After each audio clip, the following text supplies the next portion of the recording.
have some water in this painting today. I love water. It's easy to paint. And we'll use that same old phthalo blue. Just add a little more onto the brush. Now, still water is always level. And I think today, let's have still water. So pull from the outside to in, like so. That's all there is to it. Now, still water is always level. Now, still water is always level. Now, still water is always level. Now, still water is always level. Now, still water is always level. All right, it's reaching altitude. Hits the dome and curves and starts falling down.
Rockets don't have brakes. It literally stopped. All of that angular momentum from the rotation of the rocket and the linear momentum from flying up just stopped. No, it had to have hit something. What would it hit? If it hit a solid surface, the rocket would have been destroyed, and most likely the camera too, so we wouldn't have the footage, and obviously that's not the case.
generation to embrace is that the Earth is a closed system.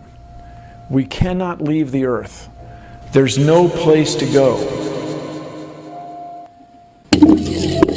Rockets don't have brakes. It literally stopped. All of that angular momentum from the rotation of the rocket and the linear momentum from flying up just stopped. No, it had to have hit something. But what did it hit? If it hit a solid surface, the rocket would have been destroyed, and most likely the camera too, so we wouldn't have the footage, and obviously that's not the case. Although we weren't able to shatter that highest, hardest glass ceiling this time, thanks to you, it's got about 18 million cracks in it. Kicks and deals. It's a long fly ball going back, and the ball shatters the sky, bringing the ocean itself down into the stadium. Oh, Simpson just broke this dream's reality wide open. I know we have still not shattered that highest and hardest glass ceiling, but someday someone will, and hopefully sooner than we might think right now.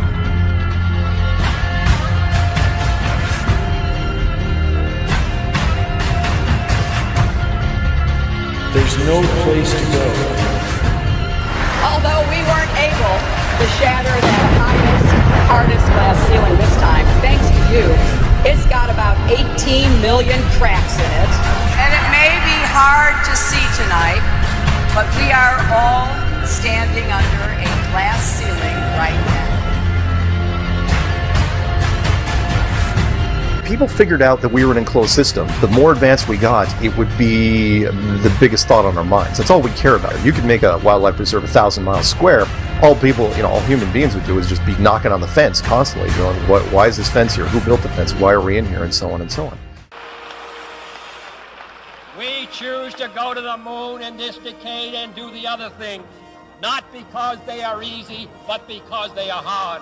Because that challenge is one that we're willing to accept, one we are unwilling to postpone, and one we intend to win. The drink the astronauts took to the moon. Astronauts to the moon. Why don't you just put the end to the record in the argument and put your hand on the Bible, swear to God you walked on the moon. Mr. Sabro, knowing you, that's probably a fake Bible. Well, you're talking to the wrong guy. Why don't you talk to the administrator at NASA? We're passengers. We're guys going on a flight. I don't hit people, but you're going to be on the deck unless you get I appreciate it. and get the hell out of my house. Well, take your stuff and get the fuck out. Why don't you quote me and say it's bullshit? I mean, the shadows in Iran. I don't give a damn about all that shit. You're the one who said you walked on the moon when you didn't. Calling the kettle black if I ever thought of it. Saying I misrepresented myself. Away from me. You're a coward and a liar and a thief.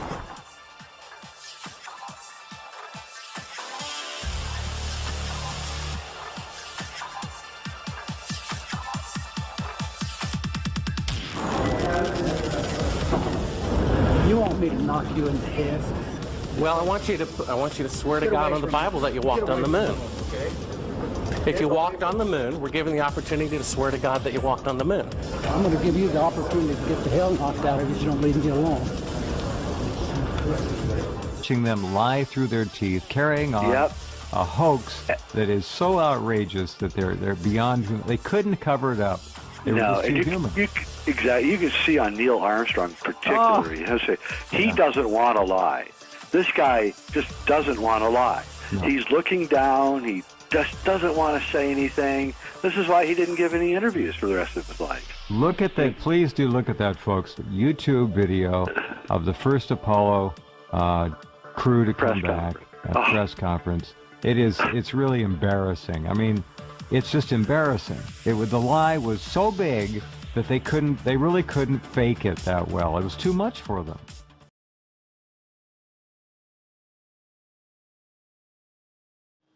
And all of that happened in a little town called York, Maine, across the United States from where we're talking to you right now. We are headed 3,600 miles above Earth, 15 times higher from the planet than the International Space Station. A As we get further away from Earth, we'll pass through the Van Allen belts, an area of dangerous radiation. Radiation like this could harm the guidance systems, onboard computers, or other electronics on Orion. Naturally, we have to pass through this danger zone twice, once up and once back. But Orion has protection. Shielding will be put to the test as the vehicle cuts through the waves of radiation. But Orion has protection. Shielding will be put to the test as the vehicle cuts through the waves of radiation. But Orion has protection. Shielding will be put to the test as the vehicle cuts through the waves of radiation. Sensors aboard will record radiation levels for scientists to study. We must solve these challenges before we send people through this region of space. We must solve these challenges before we send people through this region of space. We must solve these challenges before we send people through this region of space. For this flight, it's time to head home.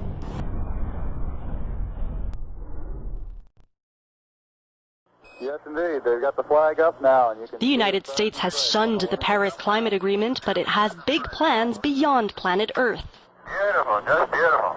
President Trump wants to send American astronauts back to the moon and to places no man has ever gone before. Trump's first space policy directive orders NASA to refocus on human exploration and discovery, 45 years after its last Apollo mission to the moon. Trump said the initiative would create many jobs, and he hoped to see a lunar mission serve as a stepping stone to Mars.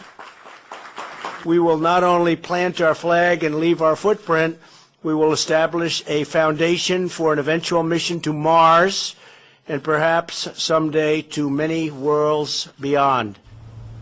Little detail was given of the plans, but many on social media were quick to deride it, with some quipping that if America is going to lead in space, then why not send Trump there first?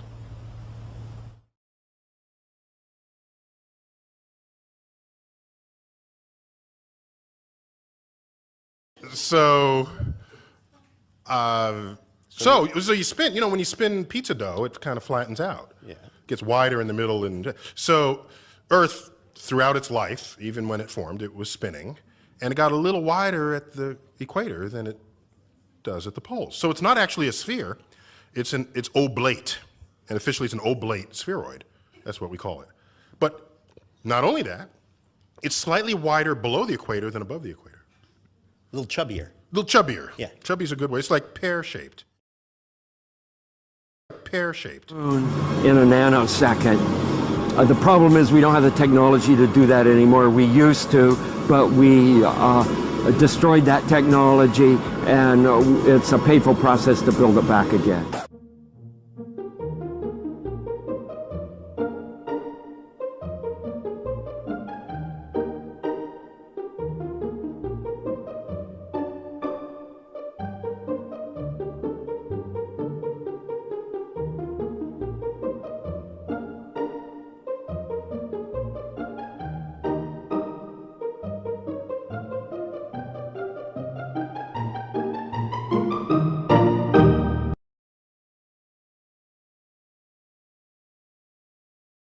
These guys were around when Columbus set sail.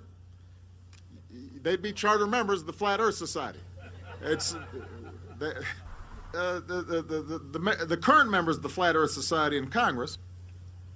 And again, I just want everybody to be clear, because sometimes when you listen to the news and you listen to some of these other politicians,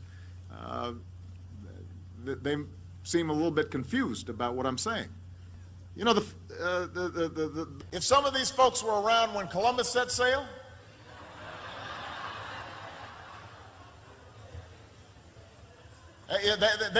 they must have been founding members of the Flat Earth Society. They would not have believed that the world was round.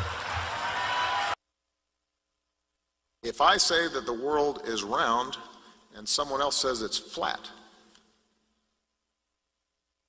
that's worth reporting. But you might also want to report on a bunch of scientific evidence that seems to support the notion that the world is round. We don't have time for a meeting of the Flat Earth Society.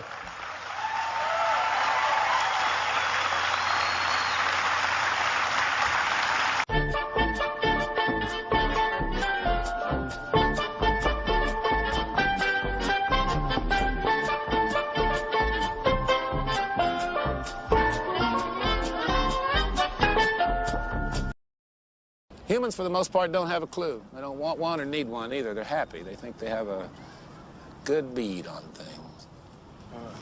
Well, why the big secret? People are smart. They can handle it. A person is smart. People are dumb, panicky, dangerous animals, and you know it. 1,500 years ago, everybody knew the Earth was the center of the universe. 500 years ago, everybody knew the Earth was flat. 2 cell phones, after all. What? Right before your surgery, I asked if you had packed your cell phone, and you said, which one? When?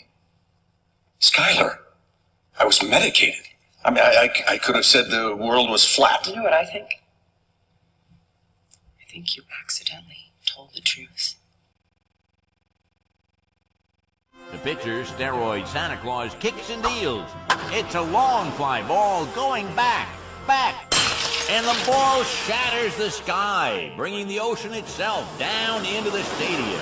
Oh, Simpson just broke this dream's reality wide open. I wanted to make this video because one of the criticisms that I hear about the flat earth all the time is that there's no engineer, no scientist, or no educated professional that would say that the earth is flat. Well, I beg to differ. One great example of that is Wernher von Braun. Wernher von Braun was a German engineer who worked on rocket technology, first for Germany and then for the United States. This guy is known as the father of NASA. Wernher von Braun was one of the most important German weapons specialists to work on rocketry and jet propulsions in the United States after World War II. He disapproved of military use of the rocket and surrendered willingly to American troops in 1945, eventually becoming technical director of the U.S. Army Ordnance Guided Missile Program in Alabama. He was also chiefly responsible for rocketry for the nation's space program. So the father of NASA, the guy that was originally trying to get into space, what does he have to say about the flat earth? Well, let's look at his tombstone, the only thing that he'd be able to leave for the whole world to see. Wernher von Braun, 1912 to 1977, Psalms 19:1, 19:1, 19:1.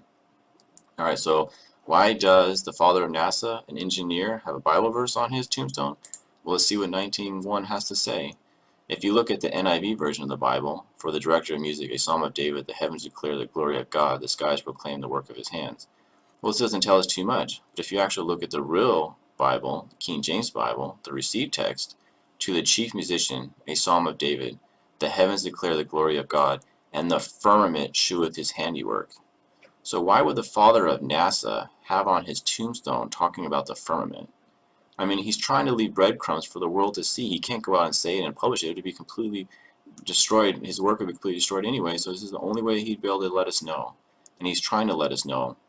There's lots of people in the past that have paid the ultimate price to try to let the world know that the earth is flat. And a lot of people just dismiss this as nothing. But if you guys would just, get out of your echo chamber and do some own research, do some of your own research and try to see for yourself, I think that the Lord will really reveal what the truth is. Alright guys, I hope you enjoy this video.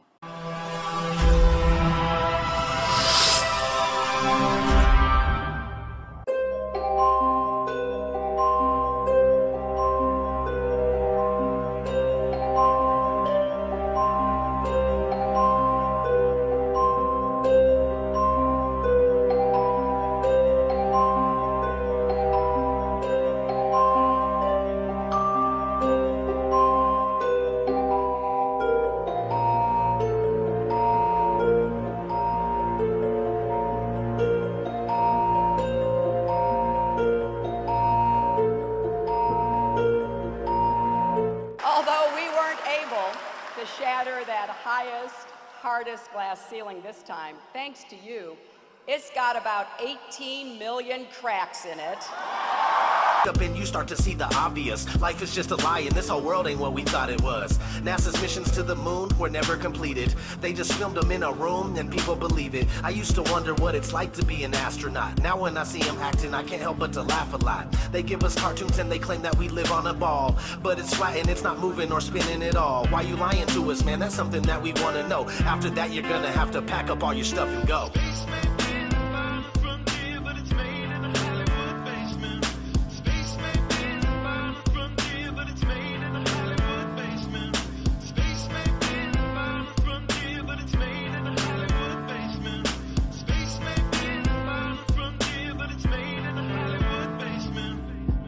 History has been rewritten by winners of wars. The Jesuit order, Khazars, Freemasons, and more. They pulled the veil over our eyes, and it's time to awaken. Through organized indoctrination, our minds have been taken. It's time we take our power back and we rescue our people. The Vatican and the bankers are like Resident Evil. They may have had the greatest plan that was ever concocted, but Illuminati never thought that they'd ever be spotted. They're manufacturing reality all in our heads. They tell us if the earth is flat, then we'll fall off the edge. But if it is a spinning ball, we won't fall off it then. And gravity is our imaginary magic friend. Why is water always flat when unmanipulated? Why are pictures of the earth computer generated? Why you lying to us, man? That's something that we want to know. After that, you're gonna have to pack up all your stuff and go.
Dear NASA, it's becoming 100% crystal clear that you and the other space programs that are in operation are connected and are deceiving the entire world. More and more people are waking up every single day, and we are now able to see right through you.